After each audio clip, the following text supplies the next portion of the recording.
Hello friends, അപ്പോൾ ഇന്നത്തെ video ഒരു ബ്ലൗസിൻ്റെ കട്ടിങ്ങും സ്റ്റിച്ചിങ്ങും ആണ്. ഇതേപോലൊരു പട്ടിൻ്റെ ഒരു തുണിയിലാണ് ഇത് ചെയ്തെടുത്തിരിക്കുന്നത്. അപ്പോൾ നമുക്ക് ഇങ്ങനത്തെ ഒരു മെറ്റീരിയൽ ആകുമ്പോൾ നമുക്ക് കുത്തിക്കൊള്ളുന്നൊരു ബുദ്ധിമുട്ടുണ്ട്. അപ്പോൾ അതൊന്നും ഇല്ലാത്ത രീതിയിൽ സ്റ്റിച്ചിങ് എല്ലാം അകത്ത് വരുന്ന രീതിയിലാണ് ഇത് ചെയ്തിരിക്കുന്നത്. ഈ വീഡിയോൻ്റെ പ്രത്യേകത എന്ന് പറഞ്ഞാൽ ഈ ലേസ് കൊണ്ടാണ് കേട്ടോ ഞാൻ ഈ ബ്ലൗസ് ചെയ്തെടുക്കാൻ പോകുന്നത്. അതേപോലെ ഈ ഒരു പീസും കൊണ്ടും. ഈ കാണുന്ന ഭാഗം ഞാൻ പല്ലുവിൻ്റെ ഭാഗത്തുനിന്ന് നമ്മൾ സ്റ്റിച്ച് പിടിപ്പിച്ചെടുത്താണ്. അതുകൂടാതെ ഈ സാരിയുടെ അറ്റത്ത് വരുന്ന ലേസും ഞാൻ അഴിച്ചെടുത്തിട്ടുണ്ട്. അപ്പോൾ ആ സാരിയിൽ നിന്ന് ഇത് രണ്ടും എനിക്ക് വേണ്ടാന്ന് തോന്നിയപ്പോൾ ഞാൻ അഴിച്ച് മാറ്റിയതാണ്. നമ്മുടെ ഒരു സാരിയുടെയാണ്. അപ്പോൾ ഇത് വെച്ചിട്ടാണ് ഞാൻ ഈ ബ്ലൗസ് ചെയ്യുന്നത്.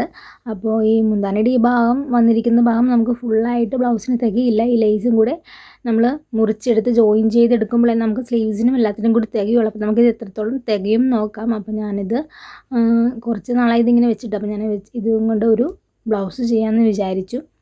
അപ്പോൾ ഇങ്ങനെ ഒരു തുണിയും കിട്ടിയിട്ടുണ്ടല്ലോ. അപ്പോൾ ഇത് രണ്ടും കൂടെ നമുക്ക് ബ്ലൗസിന് വേണ്ടി ഏതായാലും ഒപ്പിച്ചെടുക്കാൻ വേണ്ടി പറ്റും. അപ്പോൾ നമുക്ക് ഇതിൻ്റെ വീഡിയോയിലേക്ക് പോകാം. അപ്പോൾ അതിന് വേണ്ടി ഞാൻ 1 മീറ്റർ ലൈനിങ്ങും എടുത്തിട്ടുണ്ട്. അപ്പോൾ അതിനായിട്ട് ഞാനൊരു അളവ് ബ്ലൗസ് എടുത്തിട്ടുണ്ട്. ഇപ്പോൾ ഇത് സ്ലീവ്ലെസ് ബ്ലൗസാണ് എടുത്തിരിക്കുന്നത്. ഇപ്പോൾ തയ്ക്കുന്ന ബ്ലൗസിന് ഞാൻ സ്ലീവ് വെച്ചിട്ടാണ് ചെയ്യുന്നത്. അപ്പോൾ സ്ലീവിൻ്റെ ഭാഗം മാത്രം നമുക്ക് വേറെ അളവെടുക്കാം. അപ്പോൾ അതിന് വേണ്ടി നമുക്ക് ലൈനിങ്ങിലാണ് ആദ്യം അളവുകളെല്ലാം ഞാൻ മാർക്ക് ചെയ്തിട്ട് അതനുസരിച്ചാണ് നമ്മളുടെ മെയിൻ ക്ലോത്തിലേക്ക് മാർക്ക് ചെയ്യുന്നതെന്ന് വെച്ചാൽ നമുക്ക് ലൈനിങ്ങിൽ ആദ്യം കട്ട് ചെയ്തെടുത്തതിന് ശേഷം മെയിൻ ക്ലോത്തിലേക്ക് എടുക്കുന്നതാണ് നല്ലത്. കാരണം നമ്മൾ ഇതേപോലെ ലേസ് കൂട്ടിയടിച്ചാണ് എടുക്കുന്നത്. അപ്പോൾ അതിനുള്ള അളവ് കറക്റ്റ് അറിയണമെങ്കിൽ നമുക്ക് ലൈനിങ്ങിൽ വെച്ച് ആദ്യം നോക്കാം. അപ്പോൾ ഇതിൻ്റെ അളവുകളൊക്കെ ഒന്ന് നോക്കാം. അപ്പോൾ എനിക്ക് ലെങ്ത് ഇത് വന്നിരിക്കുന്നത് 14 ഇഞ്ചാണ്. എന്നിട്ടൊന്ന് ഇത് വരച്ചിട്ടു. നമ്മൾ ബാക്ക് സൈഡിലേക്കും ഫ്രണ്ട് സൈഡിലേക്കും ഒന്നിച്ചാണ് മടക്കിയിട്ടിരിക്കുന്നത്. ഇനി ബാക്കിൽ ഹുക്കൊക്കെ ഉണ്ടെങ്കിൽ അതൊക്കെ ഒന്ന് ഇട്ടതിന് ശേഷം ഇതേപോലെ ചെസ്റ്റിൻ്റെ ഭാഗം ഒന്ന് നിവർത്തി വെച്ചിട്ട് ചെസ്റ്റിൻ്റെ അളവെടുക്കാം. അപ്പോൾ 16 ഇഞ്ച് ഉണ്ട് എനിക്ക് വന്നിരിക്കുന്നത്. അതിനെ ഒന്ന് നമുക്ക് ഹാഫാക്കി എടുക്കാം. അപ്പോൾ ഒരു 8.5 അടുത്ത് വരും. അത് വെച്ചാണ് നമ്മൾ ഇവിടെ എത്രത്തോളം തുണി വേണമെന്ന് മടക്കിയിടാൻ വേണ്ടി പോകുന്നത് കേട്ടോ. അപ്പോൾ അതിനായിട്ട് 8.5 ഇഞ്ച് ഉണ്ട്. അപ്പോൾ ഓപ്പൺ സൈഡ് ഫോൾഡ് സൈഡ് ഇപ്പോൾ നിങ്ങൾക്ക് മനസ്സിലായല്ലോ ഞാനിപ്പോൾ കാണിച്ചനുസരിച്ച്.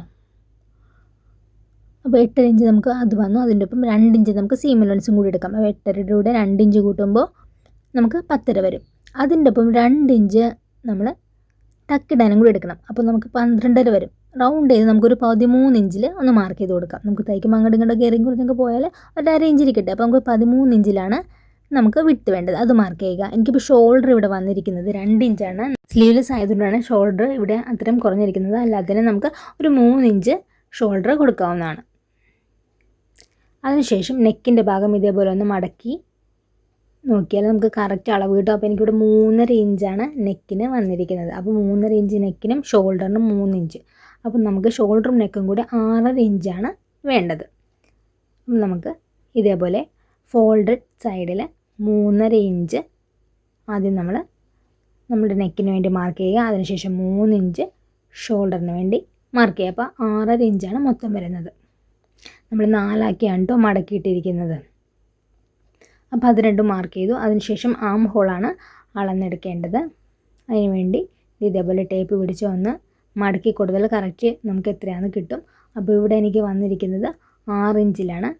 ഞാനിപ്പോൾ 6 ഇഞ്ച് തന്നെയാണ് ഇവിടെ കൊടുക്കാൻ വേണ്ടി പോകുന്നത് കേട്ടോ. 6 ഇഞ്ചിൽ ആം ഹോൾ അടയാളപ്പെടുത്തിയതിന് ശേഷം ഇതേപോലെ നമുക്ക് സ്ക്വയർ ചെയ്ത് കൊടുക്കാം.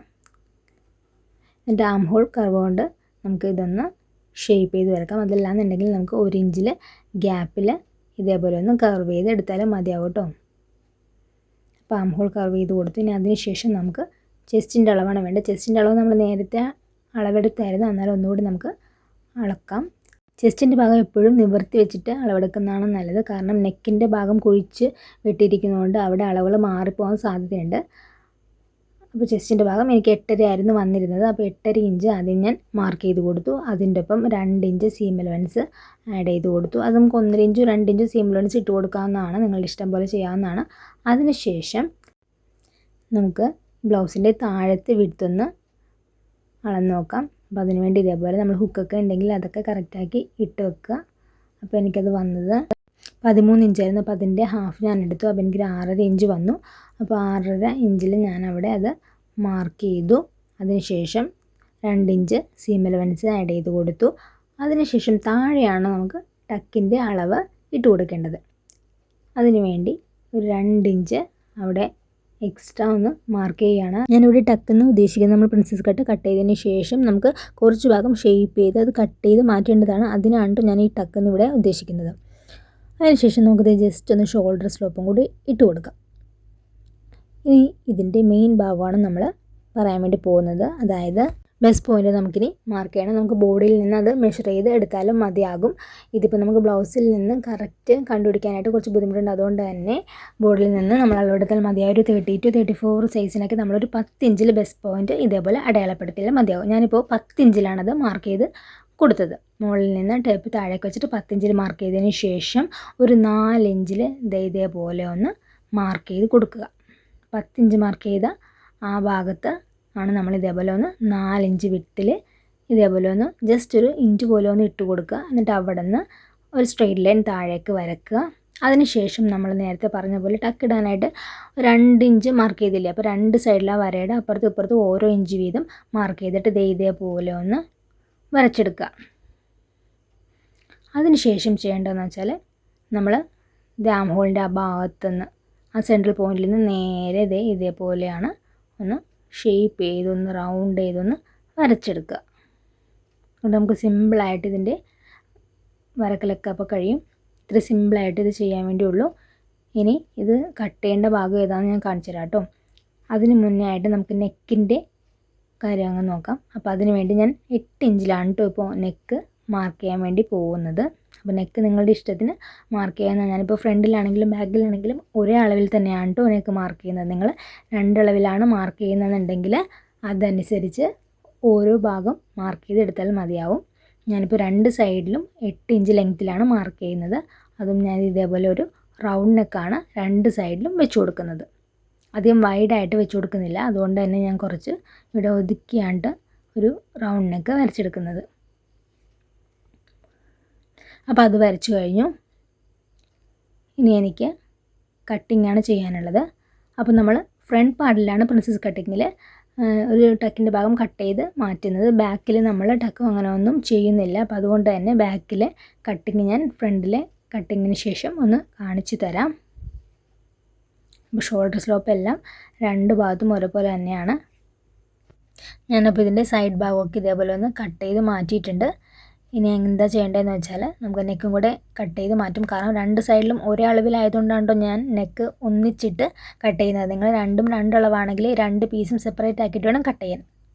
അതിനുശേഷം നമുക്ക് ബാക്ക് സൈഡിൽ എക്സ്ട്രാ ടക്കിൻ്റെ ആവശ്യമില്ലെന്ന് പറഞ്ഞില്ല. എക്സ്ട്രാ നമ്മൾ എടുത്ത 2 ഇഞ്ചിൻ്റെ ആവശ്യമില്ല. ആ വരച്ചേക്കുന്ന ഭാഗം വരെ മതി നമുക്ക്. ഇത് ഫ്രണ്ട് ഭാഗമാണ് ഞാനിപ്പോൾ വരച്ചിട്ടേക്കുന്നത്. അത് നമുക്ക് ബാക്ക് കണ്ടോ.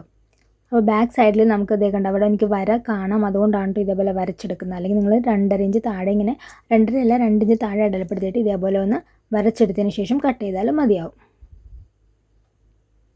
കണ്ടോ ബാക്കിൽ ഇതേപോലെ എനിക്ക് വര കാണാവുന്നതുകൊണ്ടാണ് ഞാനിതിങ്ങനെ മീതെ വരച്ചെടുക്കുക. എന്നിട്ട് ബാക്ക് സൈഡിൽ നമുക്ക് ആ ടക്കിൻ്റെ ആ ഭാഗം അങ്ങ് മുറിച്ച് മാറ്റാം. ഫ്രണ്ട് സൈഡിൽ മാത്രം അത് ആവശ്യമുള്ളൂ. കാരണം ഫ്രണ്ട് സൈഡിൽ ഈ ഒരു ഭാഗം നമ്മൾ 2 ഇഞ്ച് എടുക്കുന്നതുകൊണ്ടാണ് നമുക്കത് എക്സ്ട്രാ ആയിട്ട് വന്നിരിക്കുന്നത്. അപ്പോൾ ഈ ഒരു കഷ്ണം ഇതേപോലെ കട്ട് ചെയ്ത് മാറ്റുക. അപ്പോൾ നമ്മളുടെ മെയിനായിട്ടുള്ള കട്ടിങ്ങുകളെല്ലാം കഴിഞ്ഞു. 2 സൈഡിലേക്ക് ഇതേപോലെ കട്ട് ചെയ്ത് നമ്മൾ എടുത്തിട്ടുണ്ട് ലൈനിങ്.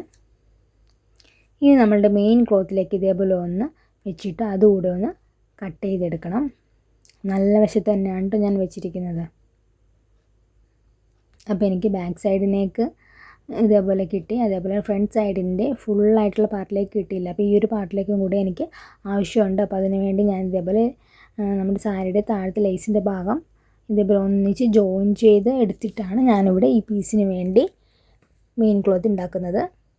അപ്പോൾ അതിന് വേണ്ടി എനിക്കൊരു 3 പീസെങ്കിലും വേണ്ടി വരും. അപ്പോൾ ഞാൻ ഇതേപോലെ ഒന്ന് 3 പീസ് ഇതേപോലെ ഒന്ന് വെച്ച് നോക്കിയിട്ട് അതൊന്ന് ജോയിൻ ചെയ്തെടുക്കാമാണ്. നമ്മളെപ്പോഴും ഇങ്ങനെ തയ്ക്കുമ്പോൾ കറക്റ്റ് അളവെടുക്കരുത്. ഇത് എക്സ്ട്രാ ഒരു ഇഞ്ചെങ്കിലും നമ്മൾ കൂടുതൽ എടുക്കണം. കാരണം നമ്മൾ തയ്ച്ച് കഴിയുമ്പോഴേക്കും അങ്ങോട്ടും ഇങ്ങോട്ടൊക്കെ ചെറിയ വ്യത്യാസമൊക്കെ വരാമല്ലോ. അപ്പോൾ അതുകൊണ്ട് തന്നെ 1 ഇഞ്ചെങ്കിലും നമ്മൾ എക്സ്ട്രാ എടുക്കണം ഇങ്ങനെയൊക്കെ ചെയ്യുമ്പോൾ. ഞാനിപ്പോൾ 2 പീസ് ഇതേപോലെ പിൻ ചെയ്ത് വെച്ചിട്ട് ആദ്യം ജോയിൻ ചെയ്തെടുത്ത് അതിനുശേഷം അടുത്ത പീസും ജോയിൻ ചെയ്തെടുത്ത് ഒന്ന് അയൺ ചെയ്ത് കൂടെ എടുത്തിട്ടുണ്ട് കേട്ടോ. എന്നിട്ട് നല്ല വശത്താണ് ഇതേപോലെ നിവർത്തിയിട്ടിരിക്കുന്നത്. രണ്ടിൻ്റെയും നല്ല വശം അകത്ത് വരുന്ന രീതിയിലാണ് ഞാൻ ഇട്ട് വെച്ചിരിക്കുന്നത്. എന്നിട്ട് ഒന്ന് പിൻ ചെയ്ത് വെച്ചിട്ടാണ് ഞാൻ എല്ലാ പീസും ഇതേപോലെ ഒന്ന് കട്ട് ചെയ്ത് എടുത്തിട്ടുള്ളത്. അപ്പോൾ നമ്മുടെ എല്ലാ ഭാഗത്തേക്കുള്ള പീസും ഇതേപോലെ ഒന്ന് കട്ട് ചെയ്തെടുക്കാം കേട്ടോ. എപ്പോഴും ഇടുമ്പോഴേക്കും നമ്മൾ ഇതേപോലെ നല്ല വശം രണ്ടും അകത്ത് വരുന്ന രീതിയിൽ വേണം ഇടാനായിട്ട്. ഇതിപ്പോൾ നമ്മൾ ചെയ്യുന്നത് സ്റ്റിച്ചിങ് ഒന്നും പുറത്ത് കാണാത്ത രീതിയിലാണ്. അപ്പോൾ നമുക്കിതൊന്ന് അടിച്ചെടുക്കാം. 3 സൈഡും അടിച്ചെടുക്കാം. അതായത് താഴത്തെ സൈഡ് ഒഴിച്ച് ബാക്കി എല്ലാ സൈഡും അടിച്ചെടുക്കാം. അതിപ്പോൾ മെയിൻ ക്ലോത്തിൻ്റെ ആണെങ്കിലും ഫ്രണ്ടിൻ്റെ ആണെങ്കിലും ബാക്കിൻ്റെ ആണെങ്കിലും താഴത്തെ ഭാഗം ഒഴിച്ച് എല്ലാം അടിച്ചെടുക്കുക. ഇപ്പോൾ ഞാൻ എല്ലാ സൈഡും അടിച്ചെടുത്തിട്ടുണ്ട്. എന്നിട്ട് നെക്കിൻ്റെ ഭാഗമൊക്കെ ഒന്ന് കട്ട് ചെയ്ത് മാറ്റി തിരിച്ചിട്ടിട്ട് ഒന്ന് അയൺ ചെയ്ത് കൂടി എടുത്തിട്ടുണ്ട് കേട്ടോ. നല്ല ഫിനിഷിങ്ങിൽ തന്നെ ഇത് കിട്ടിയിട്ടുണ്ട്. അയൺ ചെയ്യുമ്പോഴാണ് നമുക്ക് അത് നല്ല കറക്റ്റ് ഫിനിഷിങ്ങിൽ കിട്ടുന്നത്. ഇതേ കണ്ടോ, സൈഡിലെ ഭാഗം പ്രിൻസസ് കട്ടിൻ്റെ ഭാഗം എല്ലാം കിട്ടിയിട്ടുണ്ട്. പ്രിൻസസ് കട്ടിൻ്റെ ഒരു ഭാഗം മാത്രം എനിക്ക് വേറൊരു ഡിസൈനിലാണ്. അപ്പോൾ നിങ്ങളിങ്ങനെ ലേസൊക്കെ വെച്ച് ചെയ്യുകയാണെന്നുണ്ടെങ്കിൽ 2 സൈഡ് നമുക്ക് വേണമെങ്കിൽ ഒരേ ഡിസൈനിൽ തന്നെ കൊണ്ടുവരാം. ഇപ്പോൾ എനിക്ക് തുണി ഇങ്ങനെ ഉള്ളത് കൊണ്ട് ഞാൻ ഇതേപോലെ ചെയ്തതാണ്. പിന്നെ ബ്ലൗസ് ആകുമ്പോഴത്തേക്കും അത് വലിയ പ്രശ്നമില്ല. സാരിയുടെ കൂടെ യൂസ് ചെയ്യുന്ന ബ്ലൗസ് ആകുമ്പോഴത്തേക്കും നമുക്ക് വലിയ പ്രശ്നമില്ല. അപ്പോൾ 2 സൈഡും ഇതേപോലെ ഒന്ന് അറ്റാച്ച് ചെയ്തും എടുത്തിട്ടുണ്ട്. അപ്പോൾ സ്കേർട്ടിനൊക്കെ ഉള്ള ബ്ലൗസ് ആണെന്നുണ്ടെങ്കിൽ നമ്മൾ കറക്റ്റ് ഡിസൈനൊക്കെ നോക്കി ചെയ്യുന്നതായിരിക്കും കൂടുതൽ ഭംഗി കേട്ടോ. ഇനി നമുക്ക് ഷോൾഡർ ഒന്ന് അടിച്ചെടുക്കാം. ഷോൾഡർ അടിച്ചിട്ട് ഇതേപോലെ എടുക്കുക. അതിന് ശേഷമാണ് നമ്മൾ നെക്കൊന്ന് അടിച്ചെടുക്കാൻ വേണ്ടി പോകുന്നത്. അതിനുശേഷം നമുക്ക് സ്ലീവ്സ് അറ്റാച്ച് ചെയ്ത് കൊടുക്കണം. സ്ലീവ്സിന് വേണ്ടി നമ്മളിങ്ങനെ ചരിച്ച് വെച്ച് അളവെടുക്കുമ്പോൾ എനിക്ക് 7 ഇഞ്ച് വന്നു. എക്സ്ട്രാ 2 ഇഞ്ച് സീം അലവൻസിന് വേണ്ടി വേണം. അപ്പോൾ 9 ഇഞ്ചാണ് വിഡ്ത്ത് വരുന്നത്. അപ്പോൾ 9 ഇഞ്ച് വിഡ്ത്തിൽ ഇതേപോലെ 4 പീസ് ലേസ് ഞാൻ കട്ട് ചെയ്തെടുത്തിട്ടുണ്ട്. താഴത്തെ പീസ് കുറച്ച് വിഡ്ത്ത് കുറവാണ് എടുത്തിരിക്കുന്നത്. അപ്പോൾ നമുക്ക് വേണ്ട ലെങ്ത്ത് എത്രയാണോ ആ ലെങ്ത്തിലും എടുക്കുക. അപ്പോൾ 9 ഇഞ്ച് എന്ന് പറയുമ്പോൾ ഹാഫ് ആക്കി എടുക്കുമ്പോഴാണ് 9 ഇഞ്ച്. നമ്മൾ അത് ഒന്നിച്ചെടുക്കുമ്പോഴേക്കും 18 ഇഞ്ച് വരും. ഇപ്പോൾ 4 ലേസ് എടുത്തപ്പോഴേക്കും എനിക്ക് വന്നിരിക്കുന്ന ലെങ്ത്താണ് 13 ഇഞ്ച്. എനിക്കൊരു 11 ഇഞ്ചിൽ മതിയാകും. ഇതിപ്പോൾ ഓരോ പീസും നമ്മൾ എടുക്കുമ്പോഴേക്കും അതെനിക്ക് വേണ്ട കറക്റ്റ് ലെങ്ത്തിലേക്ക് തന്നെ എത്തും. ഇതേ കണ്ടിപ്പോൾ എനിക്ക് അവിടെ 11 ഇഞ്ച്. ആ ലേസ് താഴെ ഒരു ചെറിയ ലേസ് ഉണ്ട്, അതും കൂടി കൂട്ടി എനിക്ക് 11 ഇഞ്ചിൽ വന്നിട്ടുണ്ട്. ഇതിപ്പോൾ ഒരു കുത്തിക്കൊള്ളുന്ന മെറ്റീരിയൽ ആയതുകൊണ്ട് ഞാൻ സ്ലീവ്സിനും ഇതേപോലെ ലൈനിങ് ഇട്ട് കൊടുക്കുന്നുണ്ട്. അപ്പോൾ നമുക്കതിന് കട്ടിങ്ങിന് ശേഷം ലൈനിങ് അറ്റാച്ച് ചെയ്യാം. അപ്പോൾ ഇതുപോലെ ഒന്ന് രണ്ടാക്കി മടക്കിയിട്ട് നമ്മളുടെ ഓപ്പൺ സൈഡിൽ ഒരു 3.5 ഇഞ്ചിൽ ഒരു മാർക്കിംഗ് കൊടുക്കുക. അതിനുശേഷം സ്കെയിൽ കൊണ്ട് ഇതേപോലെ ഒന്ന് വരച്ചിടുക. നമ്മൾ നോർമലായിട്ട് സ്ലീവ് ചെയ്യുന്ന പോലെ നോർമൽ സ്ലീവാണ് ചെയ്യുന്നത്. ശേഷം നമ്മൾ സീം അലവൻസ് 2 ഇഞ്ച് എടുത്തിരുന്നത് അതിങ്ങനെ ഒന്ന് മാർക്ക് ചെയ്തിടുക. 2 ഇഞ്ച് സീം അലവൻസ് അടയാളപ്പെടുന്നതിന് മുമ്പ് വരെയുള്ള അളവ് ഒന്ന് അളന്ന് നോക്കുക. അപ്പോൾ എനിക്ക് 8 ഇഞ്ച് വന്നിട്ടുണ്ട്. അതിൻ്റെ ഹാഫ് എടുക്കുക. ഇപ്പോൾ 4 ഞാൻ അവിടെ മാർക്ക് ചെയ്തിട്ട് ഇതേപോലെ ഒന്ന് വരച്ചു കൊടുത്തിട്ടുണ്ട്. ഇനി താഴത്തെ എനിക്ക് അളവ് വേണ്ടത് 5 ഇഞ്ചാണ്. അതും ഒരു 1.5 ഇഞ്ച് സീം അലവൻസും കൂടെ ഞാനവിടെ ആഡ് ചെയ്തിട്ടു. ഇനി നമുക്ക് അതൊന്ന് ജോയിൻ ചെയ്ത് വരച്ചെടുത്തിട്ട് അത് കട്ട് ചെയ്തെടുക്കാം. നോർമലായിട്ട് നമ്മൾ സ്ലീവ് ചെയ്യുന്ന പോലെ തന്നെ ചെയ്താൽ മതിയാവും. അത് കട്ട് ചെയ്ത് എടുത്തതിന് ശേഷമാണ് ഞാൻ ഇതേപോലെ ലൈനിങ് എടുക്കുന്നത്. ലൈനിങ് ഞാൻ 2 പീസ് ഇവിടെ ജോയിൻ ചെയ്താണ് എടുത്തിരിക്കുന്നത്. എനിക്ക് ആ കറക്റ്റ് അളവിൽ തുണിയില്ലായിരുന്നു. അപ്പോൾ ഇതിൻ്റെ രണ്ടിൻ്റെയും നല്ല വശം അകത്ത് വരുന്ന രീതിയിൽ ഇതേപോലെ ഇട്ടിട്ട് താഴത്തെ സൈഡ് ഒഴിച്ച് ബാക്കി എല്ലാ സൈഡും ഒന്ന് നമ്മൾ സ്റ്റിച്ച് ചെയ്തെടുക്കണം. ഞാനിവിടെ സ്റ്റിച്ച് ചെയ്തെടുത്ത് അതൊന്ന് തിരിച്ചെടുത്തിട്ടുണ്ട്. അപ്പോൾ നമുക്ക് ഫിനിഷിങ് ഉടനെ ഇത് കിട്ടും. അപ്പോൾ തയ്യലെല്ലാം അതിൻ്റെ അകത്ത് വരുന്ന രീതിയിൽ നമ്മൾ ഇതേപോലെ ഒന്ന് അടിച്ചെടുത്തതിന് ശേഷം തിരിച്ച് ഇട്ടിട്ടുണ്ട്. എന്നിട്ട് അതിൻ്റെ സെൻട്രൽ പോയിൻ്റ് നമുക്കൊന്ന് മാർക്ക് ചെയ്ത് കൊടുക്കണം. എന്നിട്ടത് നമ്മൾ നേരത്തെ അടിച്ച് വെച്ച് ഷോൾഡർ ഭാഗത്തേക്ക് രണ്ടും കൂടെ അവിടെ ഒന്ന് പിൻ ചെയ്ത് വെക്കാം. എന്നിട്ട് നോർമലായിട്ട് നമ്മൾ സ്ലീവ് അടിച്ചെടുക്കുന്ന പോലെ 2 സൈഡിലേക്കൊന്ന് പിൻ ചെയ്ത് വെച്ചിട്ട് നടുഭാഗത്ത് നിന്ന് നമുക്ക് 2 സൈഡിലേക്കും സ്റ്റിച്ച് ചെയ്തെടുക്കാം. 2 സ്റ്റിച്ച് ചെയ്യണം. ഇവിടെ എല്ലാം ചെയ്യുമ്പോഴേക്കും ഞാനപ്പോൾ സ്ലീവ്സ് ഇവിടെ അറ്റാച്ച് ചെയ്ത് എടുത്തിട്ടുണ്ട്. 2 സ്ലീവ്സും ഇതേപോലെ അറ്റാച്ച് ചെയ്തെടുക്കുക. അതിനുശേഷം താഴത്തെ ഭാഗം ഒന്ന് നമുക്ക് അടിച്ച് ഫിനിഷ് ചെയ്തെടുക്കണം. അപ്പോൾ അതിന് വേണ്ടിയായിട്ട് നമ്മൾ ലൈനിങ്ങിൻ്റെ ഒരു പീസ് വെച്ചാണ് ഇത് തിരിച്ചടിച്ചെടുക്കുന്നത്. അപ്പോൾ അതിന് നമുക്ക് ഇതിൻ്റെ ലെങ്ത്തൊക്കെ ഓക്കെ ആണോ എന്നൊന്ന് നോക്കാം. അപ്പോൾ 14 ഇഞ്ച് ലെങ്ത്തിൽ എനിക്ക് വന്നിട്ടുണ്ട്. ലെങ്ത്തൊക്കെ ഓക്കെ അല്ലേ എന്ന് നമ്മൾ ചെക്ക് ചെയ്തിട്ട് വേണം ഇവിടെ താഴത്തെ പീസ് വെച്ച് അടിക്കാനായിട്ട്. അപ്പോൾ അതിന് വേണ്ടി ഇതേപോലെ ഒരു പീസ് ഞാനിവിടെ എടുത്തിട്ടുണ്ട്. ഒരു 1.5 ഇഞ്ചിൽ മതിയാവും. 2 ഇഞ്ച് മാക്സിമം. ഇതേപോലെ കറക്റ്റ് അളവിൽ നമ്മൾ ഒരു പീസ് കട്ട് ചെയ്തെടുക്കുക. ബാക്ക് സൈഡിലേക്കും ഫ്രണ്ട് സൈഡിലേക്കും ഇതുപോലെ തന്നെ വെച്ചടിച്ചതിന് ശേഷമാണ് നമ്മൾ സൈഡെല്ലാം ഷേപ്പ് ചെയ്തെടുക്കാൻ വേണ്ടി പോകുന്നത്. ഇതേപോലെ നല്ല വശം നിവർത്തിയിട്ടിട്ട് അതിന് മീതെ ഇതുപോലെ വെച്ചിട്ട് നമുക്ക് അടിച്ചെടുക്കണം. അതിന് ശേഷമാണ് നമ്മളിത് അകത്തേക്ക് മടക്കി തിരിച്ചടിച്ചെടുക്കുന്നത്. അപ്പോൾ ഞാനത് 2 സൈഡിലും ബാക്ക് സൈഡിലും ഫ്രണ്ട് സൈഡിലും ഇതേപോലെ കറക്റ്റ് ചെയ്ത് എടുത്തിട്ടുണ്ട്. ഫ്രണ്ട് സൈഡിൽ ഇതേപോലെ ഒന്ന് ചെറിയൊരു റൗണ്ട് ഷേപ്പ് പോലെ ആക്കിയിട്ടാണ് കേട്ടോ ഞാൻ ഫ്രണ്ട് സൈഡ് എടുത്തിരിക്കുന്നത്. ഇത് ബാക്ക് സൈഡും കൂടെ ഇതേപോലെ ചേർത്ത് വെക്കുമ്പോൾ കറക്റ്റ് നിങ്ങൾക്ക് കാണാൻ പറ്റും. ഇതേപോലെ ഒന്ന് റൗണ്ട് ചെയ്ത് ചരിച്ച് ആണ് ഞാൻ ഇവിടെ ഒന്ന് ഫിനിഷ് ചെയ്ത് എടുത്തിരിക്കുന്നത്. ഇനി നമുക്ക് സ്ലീവ്സിൻ്റെ ഭാഗം ഒന്ന് ലൈനിങ്ങിൻ്റെ പാർട്ട് മടക്കി അടിക്കാനുണ്ട്. അപ്പോൾ ഞാനിത് ഇതിൻ്റെ അകത്തേക്ക് മടക്കി വെച്ചാണ് ഇതൊന്ന് അടിച്ചെടുക്കാൻ വേണ്ടി പോകുന്നത് കേട്ടോ. അപ്പോൾ നിങ്ങൾക്ക് കൈയുടെ അറ്റത്തുനിന്ന് അതേപോലെ ലേസ് ഒന്നും ഇല്ലയെന്നുണ്ടെങ്കിൽ നേരെ നമ്മൾ ലൈനിങ്ങിൻ്റെ ഒപ്പം വെച്ച് മടക്കി അടിച്ചാൽ മതിയാവും. അതിനുശേഷം ഇതേപോലെ എല്ലാ ഭാഗവും ഒന്ന് ചേർത്ത് വെച്ചിട്ട് ഒന്ന് പിൻ ചെയ്ത് വെക്കുക. എന്നിട്ട് നമുക്ക് ഇതിൻ്റെ സെൻട്രൽ പോയിൻറ്റിൽ ഒരു മാർക്കിംഗ് കൊടുക്കുക. ഇപ്പോൾ ബാക്ക് സൈഡാണ് നിങ്ങൾക്ക് ഇവിടെ കാണാൻ പറ്റുന്ന രീതിയിൽ ഞാൻ ഇട്ടിരിക്കുന്നത്. അതിനുശേഷം സ്കെയിൽ കൊണ്ട് ഇതേപോലെ വരച്ചിട്ട് നമ്മൾ നേരത്തെ മാർക്ക് ചെയ്ത അളവുകളെല്ലാം ഇതേപോലെ ബ്ലൗസിലേക്ക് അടയാളപ്പെടുത്തി കൊടുക്കുക. ഈ അളവുകളെല്ലാം നമ്മൾ വീഡിയോൻ്റെ തുടക്കത്തിൽ തന്നെ മാർക്ക് ചെയ്തെല്ലാം നോട്ട് ചെയ്ത് വെച്ച അളവുകളാണ് കേട്ടോ. അപ്പോൾ ഇത് നമുക്കൊന്ന് ജോയിൻ ചെയ്ത് വരച്ചു കൊടുക്കണം. അതിനുശേഷം നമുക്ക് രണ്ട് സൈഡും ഇതേപോലെ ഒന്ന് ഷേപ്പ് ചെയ്തെടുക്കാം. അപ്പോൾ അത് ഷേപ്പ് ചെയ്തെടുത്തതിന് ശേഷം നമുക്ക് ബാക്ക് സൈഡിൽ ഇനി ഹുക്സ് കൂടെ വെച്ച് കൊടുക്കാനുണ്ട്.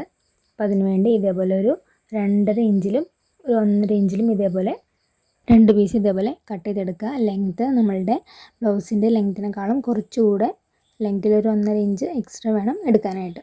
അപ്പോൾ ഇതിങ്ങനെ കട്ട് ചെയ്തെടുത്തു. അതിന് ശേഷം നമുക്കിതൊന്ന് കറക്റ്റായിട്ട് തിരിച്ചിട്ടെടുക്കാം. തിരിച്ചിട്ടിട്ട് അയൺ ചെയ്തെടുത്തിട്ടുണ്ടെങ്കിൽ നല്ല പെർഫെക്ഷനിൽ തന്നെ ഇരിക്കട്ടെ. ഈ ഒരു മെറ്റീരിയലിൻ്റെയാണ് ഇത് കുറച്ച് ഇങ്ങനെ പൊന്തിരിക്കുന്ന പോലെ ഇരിക്കുന്നത്. നിങ്ങൾ കാണുന്ന ലെഫ്റ്റ് സൈഡിലാണ് നമ്മൾ ഹോൾ വെച്ച് കൊടുക്കുന്നത്, മറ്റേ സൈഡിൽ നമ്മൾ ഹുക്സ് വെക്കുന്നതും.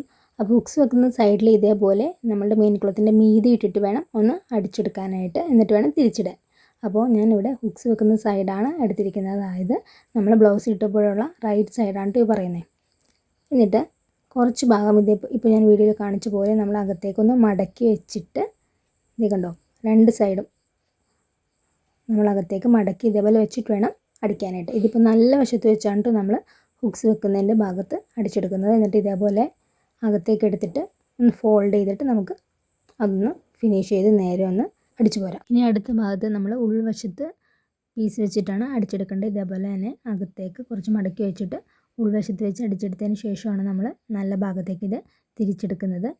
നല്ല ഭാഗത്തേക്ക് ഇതേപോലെ തിരിച്ചെടുത്തിട്ട് ഒരു 1/4 ഇഞ്ചിൽ മടക്കിയിട്ടാണ് നമ്മൾ ഇതേപോലെ ഫോൾഡ് ചെയ്ത് താഴേക്ക് അടിച്ചു വരാൻ പോകുന്നത്. അപ്പോൾ അതിന് മുന്നേ തന്നെ മുകളിലത്തെ ഭാഗം ഇതേപോലെ ഒന്ന് ഞാൻ അടിച്ചു കൊടുത്തിട്ടാണ് കേട്ടോ ഇങ്ങനെ തിരിച്ച് ഫ്രണ്ട് സൈഡിലേക്ക് വെച്ചിട്ട് പിൻ ചെയ്ത് വെച്ചിരിക്കുന്നത്. ഇനി നമുക്ക് ഹുക്സ് ഇടാനുള്ള പോയിൻറ്റ് മാർക്ക് ചെയ്ത് കൊടുക്കണം. അപ്പോൾ ആദ്യം തന്നെ ഞാനൊരു മാർക്കിംഗ് കൊടുത്തു. അതിനുശേഷം 2 ഇഞ്ച് ഗ്യാപ്പിലാണ് ഇതേപോലെ മാർക്കിംഗ് കൊടുക്കുന്നത്. അവിടെ കറക്റ്റ് കിട്ടാത്തതുകൊണ്ട് ഞാൻ കുറച്ച് അകലത്തിലാക്കിയത് ഇതേപോലെ ഒരു മാർക്കിംഗ് കൊടുത്ത് താഴെയും മുകളിലെയും എന്താണെങ്കിലും നമ്മൾ ഓരോ പോയിൻ്റ് ഇട്ട് കൊടുത്തേക്കണം. നോർമലായിട്ട് നമ്മൾ ഹുക്സ് ചെയ്യുന്ന പോലെ തന്നെ ഇതേപോലെ നമുക്ക് വി പോലെ ഇട്ടിട്ട് നമുക്ക് ഇതേപോലെ ഒന്ന് അടിച്ചെടുക്കാം. ഇതേപോലെ താഴെ വരെ ഇപ്പോൾ ഞാനൊരു 5 ഹുക്സിനുള്ള ഹോൾസാണ് അവിടെ മാർക്ക് ചെയ്ത് കൊടുത്തിരിക്കുന്നത്. അത് നിങ്ങളുടെ അളവ് പോലെ തന്നെ നിങ്ങൾക്ക് ചെയ്ത് കൊടുക്കാവുന്നതാണ്. അപ്പോൾ നമുക്ക് ഈ ഭാഗം ഒന്ന് ഫിനിഷ് ചെയ്ത് കിട്ടിയിട്ടുണ്ട്. ഇതുപോലെയാണ് നമുക്ക് വന്നിരിക്കുന്നത്. ഇനി നമുക്ക് ഹുക്സ് കൂടെ ഒന്ന് വെച്ച് കൊടുക്കാനേ ഉള്ളൂ. ബാക്കിയെല്ലാം ഇതിൻ്റെ കംപ്ലീറ്റ് ആയിട്ട് നമുക്ക് വന്നിട്ടുണ്ട്. ഇതിൻ്റെ ഫൈനൽ ലുക്ക് അപ്പോൾ ഇതേപോലെയാണ് നമുക്ക് കിട്ടിയിരിക്കുന്നത്. വീഡിയോ ഇഷ്ടപ്പെട്ടവരെല്ലാവരും സബ്സ്ക്രൈബ് ചെയ്യാനായിട്ട് മറക്കരുത്. Thank you.